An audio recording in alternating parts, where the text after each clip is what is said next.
my space. My name is Diego and today my preferred pronouns are they, them. As you can tell from the title of the video, this is the pilot episode for the first segment in this series that I want to start on my channel, and it's called All Things Queer. Essentially what it is highlighting of anything that falls under the queer umbrella, whether that's books, movies, TV shows, poetry. As a person that doesn't feel accurately represented, what's kept me thriving is my curiosity for other queer narratives and other people out there that are navigating this world, going through similar issues that we grow up with as queer people. And honestly, through my own curiosity, I've been fortunate enough to stumble across some amazing bodies of work. Oftentimes whenever I talk to younger baby queers, they're always complaining about how they're looking forward to the next episode of RuPaul's Drag Race or the next episode of Pose, or they tell me that they've gone through all of the movies on Netflix that mostly depict gay men, and I'm just like, baby, I feel you and I understand, and I'm sorry that it's this way, but let me put you on. There's a bunch of brilliant people working in Chicago, in New York, in LA, producing really beautiful qualities of work that deserve to be on the big screen, and there's a bunch of authors and poets that I can put you on, and vice versa. They put me on to so many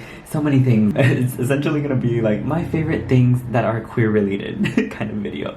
Okay, that was a really long intro, but girl, it's the pilot episode. I had to let you know what I was gonna be talking about. So let's get into it, and we'll start off with films and TV. First up is My House, produced by Viceland. I feel like Pose really hit mainstream media, and I feel like now I can't go anywhere without anyone bringing a ballroom, when before it was just my girls kikiing and they would go to the ballroom. But Pose really did that for us. Because of that, we're now able to highlight even more stories about ballroom. So Viceland essentially follows Alex Mugler, Tati 007, Lolita Balenciaga, who else? And it follows them through New York City, and it provides you with more insight of how the ballroom scene goes down, how competitions go. It really highlights the reality behind people in ballroom and how ballroom is a home and it's a safe space from honestly a lot of spaces that aren't traditionally made for us. I feel like we had to, as queer people, collectively make a space where we can freely express, freely let out all our frustrations, anger with the world, because just for existing and being ourselves, we're being ridiculed and dehumanized on the daily, and some of us are being killed. And seeing My House in HD really made me think about how when I was younger and I would search up queer activists doing work for us, I always found blurry videos, or whenever I looked at an old voguing video, it would always be very pixelated, and we never have HD versions and HD depictions of queer people. Oftentimes it's because we don't have those resources. So it makes me really happy seeing that Viceland produced this beautiful short series for them, and I hope they continue it. I just hope everybody sees the greatness that ballroom is, and like books all of the girls that were featured, books everybody, because they deserve it. I strongly recommend this. I had a fabulous time watching it, especially if you're into voguing or you're someone that wants to vogue and know a little bit more about the history. Watch that, but I would also suggest that you watch Paris is Burning. I believe it's on Netflix now. When I watched it, I used to watch it on YouTube or torrent it, but it's on Netflix now, girl, so get on that. It's the Pose before Pose, girl.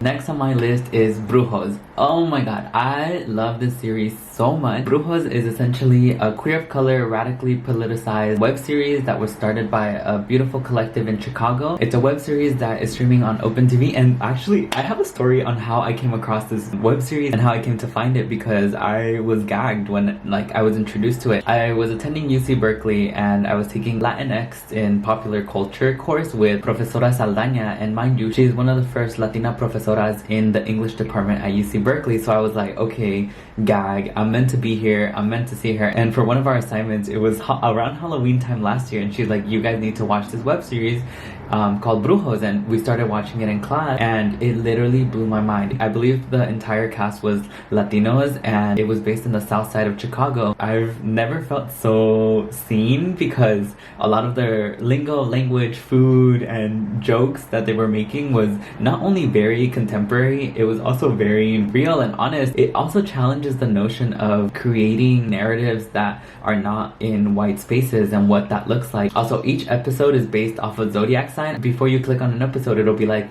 Cancer, Pisces episode, Leo episode, and I thought that was pretty great because I've never seen that before. I also know that OpenTV does produce a lot of other series, and I have some other shows that I want to share with you, but we'll just keep it light and cute, and I suggest you watch Brujos if you're into witchiness, if you're into gay stories, anything like that. They also poke fun of whiteness in a way that's like funny. Like, yes, this world sucks and we live in a world that where predominantly the white people are still thriving, but girl, it is hilarious. They also have one white character that they throw a lot of digs at, and I think it's pretty funny because I've never seen it, and the white character also says some problematic things, but it's such a commentary on the lives we live. I don't know. I personally really enjoyed it. I suggest that you watch it. And the characters, let me tell you, girl, they're beautiful. They're beautiful cast, and the episodes are really bite-sized. They're not too long, which makes me kind of sad, but they're digestible. You can watch them while you're taking a study break, girl, taking a hit, whatever. Watch it. It's really good. It's really good. Okay, so next on my list is Dana Smith, which is the author of this book, Insert Boy. And Dana Smith is a Black queer person of color who won the what's it called? The Lambda Literary Award for Gay Literature, which, girl, it deserves it. My good friend Selene gave this to me while I was in Berkeley, but it wasn't until this past month that I really dwelled into it, and I wasn't feeling the greatest, but this collection of poems really made me feel less alone, and it made me feel a little more understood. And I recommend it for anyone that's struggling with their identities, with family, with relationship. I was actually contemplating whether I should read you one of Danessa's pieces of works, but I think I'd rather just read you some of the titles so that you can get an understanding if this speaks to you and if you'd want to pick it up. So here we go. Dancing in bed with white men with dress. Cue the gangster rap when my knees bend. Okay, that one was really good. Okay, so the next one is gonna be music related, and this is Mazzy Star. It wasn't until my best friend told me that the lead singer was Hope Sandoval and that she's Mexican American. I wouldn't have ever known because there's no interviews really. Like, she's just very, very mysterious. And then and she grew up in East LA, which me and my family go to East LA all the time. I grew up going there. I go at least twice a month with my tia just to go visit her and to go eat. So while I was going in on her, they were doing an interview because they had performed for the first time in Australia, and then they asked David, how did you meet Hope Sandoval? And they met when they were 15, and then I could hear that David said, oh, I met her with her partner. And I was like, wait, first y'all had me at Mexican American, now she might potentially be bisexual or queer. And I was just like, whoa, this is crazy, like this is so awesome. She has been on a heavy rotation on my playlist since November, and I've really been enjoying her. And even though it's not confirmed, and I doubt she'll ever confirm, and all I have to prove this is that little snippet of that interview, I